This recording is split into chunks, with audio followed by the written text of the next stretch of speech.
What's going on, everybody? Hope everybody's doing well. So in today's video, we're actually going to show a variation of Bomba that you can play on 2 or 3 congas. You already know what day it is. It's Tutorial Thursdays.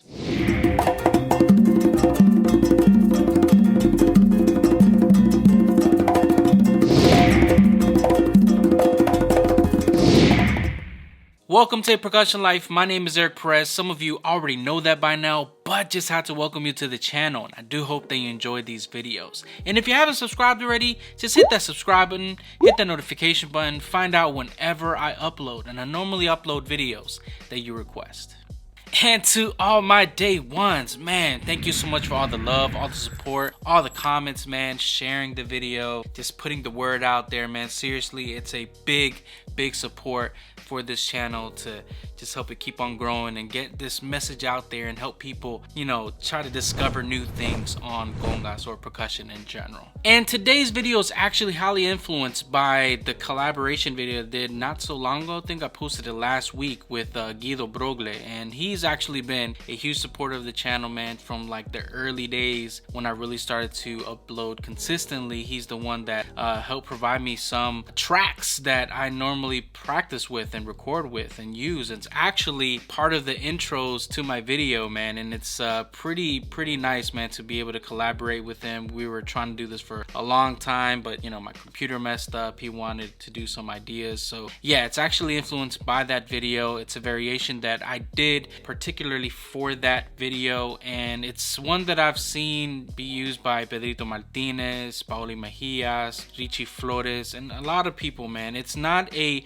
traditional form of Bomba. It has its influences from the style of Sika. I did a video about Bomba like I think about a year ago, 2 years ago, and I will post that here. But in actuality, it's very not traditional. It's not traditional at all. It's a lot of influences with a lot of things. But yeah, I just wanted to kind of show you guys because a lot of you guys were asking for me to break that down. Even though in that video I do play it slow, so you're gonna see me reference a lot from that video. But yeah, I just wanted to break it down step by step of what I did for that variation. So yeah, let me show you what I did.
Yeah, it's getting kind of crazy up in here, but you got to love it. So as you can see, there's a lot of different movements, a lot of pieces that actually make this variation, and you can see where the reference of Bomba is actually played and how it's kind of communicated throughout this pattern. So I start this variation with 2 opens with my dominant hand on the tumba to my dominant side.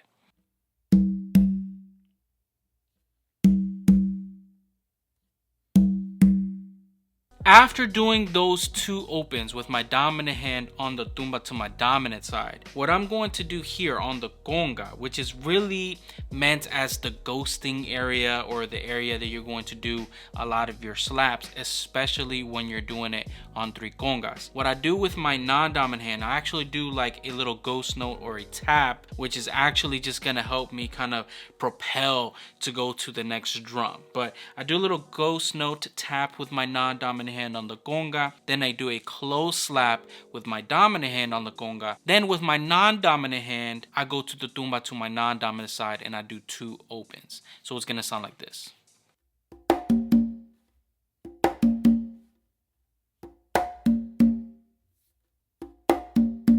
So to put that together,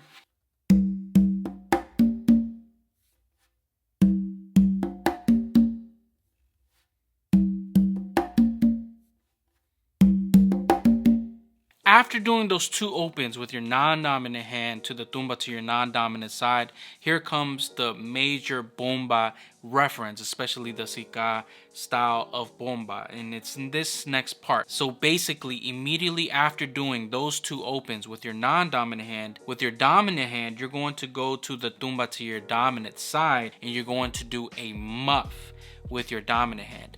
After doing that muff, you're going to be coming back with your non-dominant hand, and you're going to do a close slap on the conga. And then after doing that close slap with your non-dominant hand, you're going to do 2 opens on that tumba, but those 2 opens are going to be a little bit closer. So those 2 opens that you do with your dominant hand, that's going to be kind of like the bomba feel. But just to play that part, it's going to sound like this.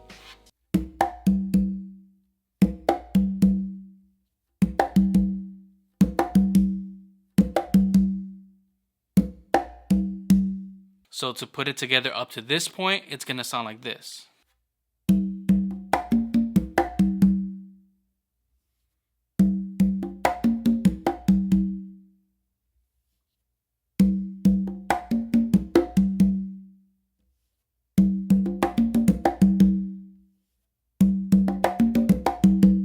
It's crazy how so much is involved just right there. It's a lot of movement, a lot of kind of traveling from here to there and there to there. It's kind of crazy, but man, it's starting to get like a nice shape and a nice form. But now we need to kind of put it all together. And you're gonna see it's kind of like the glue, and it has a lot of montuno reference or tumbao reference in this part. And what I do is, after doing those 2 opens with my dominant hand on the tumba, with my non-dominant hand, I'm going to do a bass, finger, and then a close slap with my dominant hand. So it's gonna sound like this.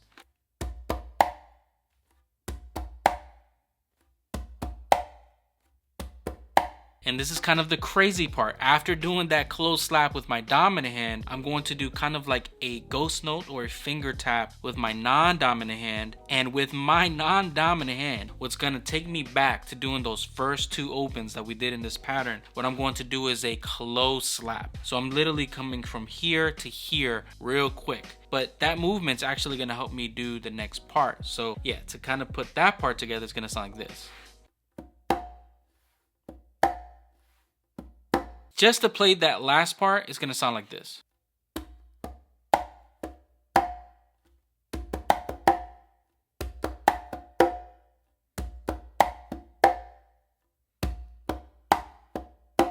And then you do those 2 opens. So what I'm going to do is I'm going to play it one whole round, but I'm going to kind of end it at the beginning. So it's going to sound like this.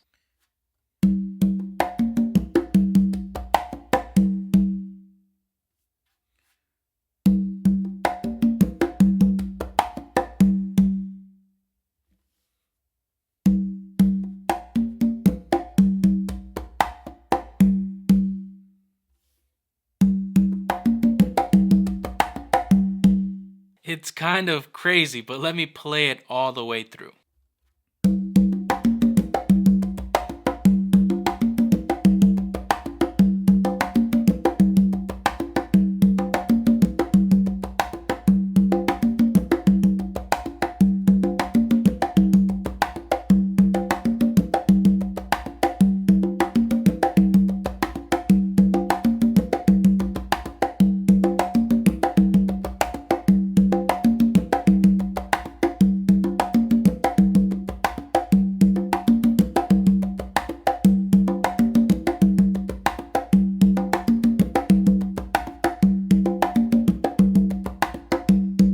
I love this pattern because, man, you can really kind of get creative with it. And if you're gonna get kind of bored playing the same old thing, you can actually start to replace certain movements and certain tones, rather than putting maybe a close slap here. When you're transitioning here, maybe put an open. So let's hear how that sounds.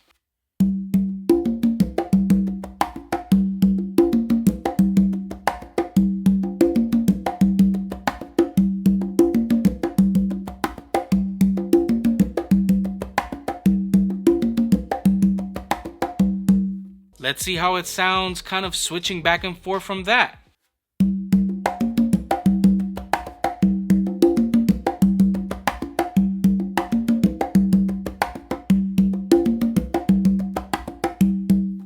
I'm telling you, you can get really creative with this pattern and kind of make it your own and add your own little spice and your own little flavor. Now, I did this variation on 3 congas just because I wanted to be melodic for Guido's kind of track and what he had in mind.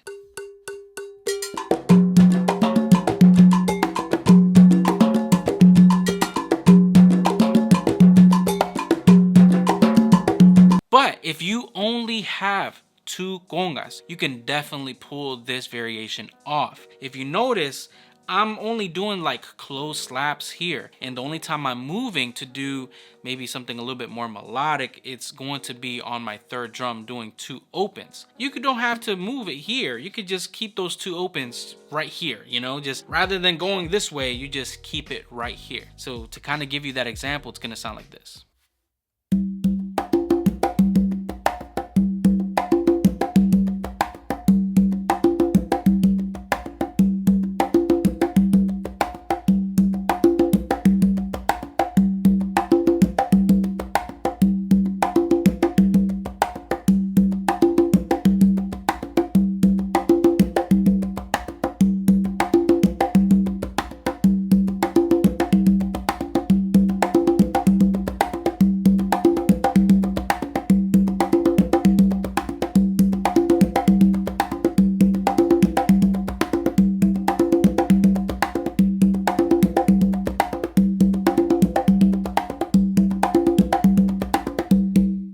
Like I said, you can get kind of crazy with it, but I'm not doing any major changes. All I did was move those 2 opens I was doing right here and put them right here. That's it.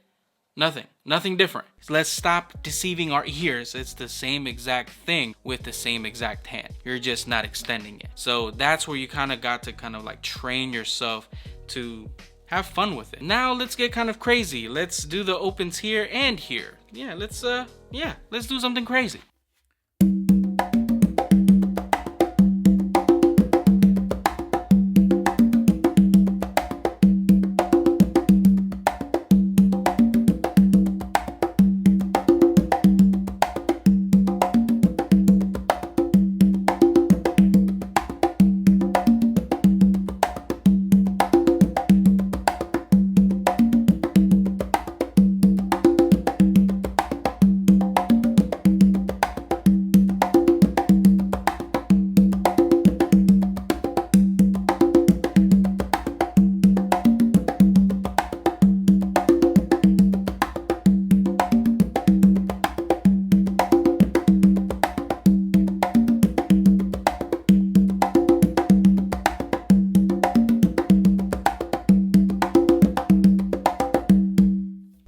You got to love it. Now let me play it slowly for you guys and count it so you can see how the placement is. Again, it's very fun, very easy. I will also reference the video so you can see how it is played with timbales and a bell and, you know, some minor accessories. But yeah, let me count it slowly for you guys. 2, 3, 4. 1, 2, 3, 4. 1, 2, 3, 4. 1, 2, 3, 4. 1, 2, 3, 4. 1, 2, 3, 4. 1, 2, 3, 4. 1, 2, 3, 4. 1, 2, 3, 4. 1, 2, 3, 4. 1, 2, 3, 4. 1, 2, 3, 4. 1, 2, 3, 4. 1, 2, 3, 4. 1, 2. So if you notice, I really didn't start on the 1. I actually started around the 2, if you notice where I'm actually hitting at, because the 1 is actually in that whole craziness which ties it all together. So if you really kind of play it slow and realize, oh man, it's in this little crazy area, that's what's gonna help you kind of transition to go into those first 2 opens. So you're probably wondering, why didn't I just start teaching it on the 1? And the reason why is because sometimes getting that feel, if you notice, it's very accented, kind of syncopated as well. It's harder to understand it this way. It's easier to understand it this way. So then when you're seeing it and you're counting like 1,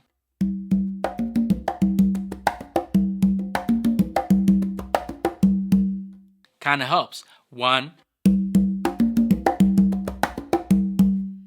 that is what's going to kind of help you develop timing and feel, because sometimes you're not going to be able to learn everything starting on the 1. Sometimes, all right, this is a great indicator, so I know this is going to start at the 2, so let me just get 1.